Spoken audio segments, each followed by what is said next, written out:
দ্বিতীয় বিশ্বযুদ্ধে কোটি কোটি বনি আদমকে নির্বিচারে হত্যা করা হয়।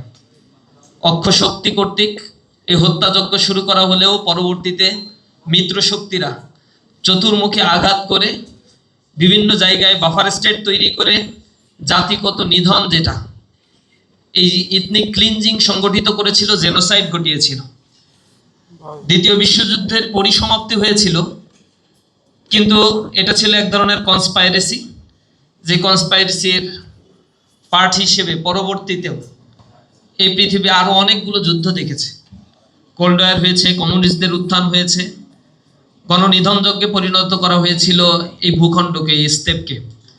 আপনারা জানেন এই অঞ্চলে রুয়ান্ডায় গণহত্যার ঘটনা ঘটেছিল, যেখানে পল পটের নেতৃত্বে 30 লক্ষ মানুষকে বেয়নেট দিয়ে খুঁচিয়ে খুঁচিয়ে হত্যা করা হয়েছিল।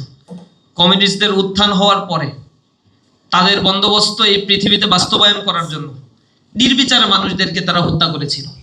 গুলির অভাব ছিল, গুলি করে মানুষকে হত্যা করতে গিয়ে একটা বুলেট খরচ হবে, এ কারণে বুলেট খরচ না করে বেয়নেট দিয়ে খুঁচিয়ে মারতো। যেহেতু গুলি খরচ হবে, এটা অর্থ খরচ হবে, কিন্তু জনগণের জীবনের মূল্য কমিউনিস্টদের কাছে তখন ছিল না। কম্বোডিয়ায় গণহত্যা করেছিল, খেমার রোজের নেতৃত্বে কি গণহত্যা চালানো হয়েছিল ইতিহাস তার সাক্ষী। পার্শ্ববর্তী চায়নায় যখন মাও সেতুং এর নেতৃত্বে কমিউনিজমের বিপ্লব হলো 49 সাল থেকে টানা দীর্ঘ সময় ধরে এখানে যে রিফরমেশন, পলিটিক্যাল রিফরমেশনের নাম করে লক্ষ লক্ষ মানুষকে হত্যা করা হয়েছিল। এরপরে কালচারাল রিফর্মের নাম করে 1976 পর্যন্ত প্রচুর মানুষকে এখানে হত্যা করা হয়েছিল। আর মনোবল হতে হয় স্পাত-দৃঢ়। জেরুজালেম 25 বছরের পথ চলায় নিরাপদে রাখার প্রত্যয়ে।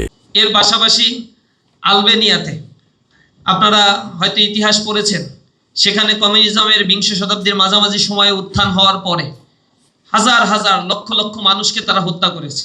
যত মসজিদ নির্মাণ করা হয়েছিল তৎকালীন সময়ে সব মসজিদগুলোকে ভেঙে গুড়িয়ে দিয়ে গুদামঘর তৈরি করা হয়েছে, অথবা বার, ড্যান্স ক্লাব এগুলোতে রূপদান করা হয়েছিল। মানুষের অধিকারের কথাগুলো তারা বললে তাদেরকে নির্বিচারে হত্যা করা হতো। রাষ্ট্রযন্ত্র এমন হত্যাযজ্ঞে মেতে উঠেছিল। ইন্দোনেশিয়ায় গণহত্যা হয়েছিল।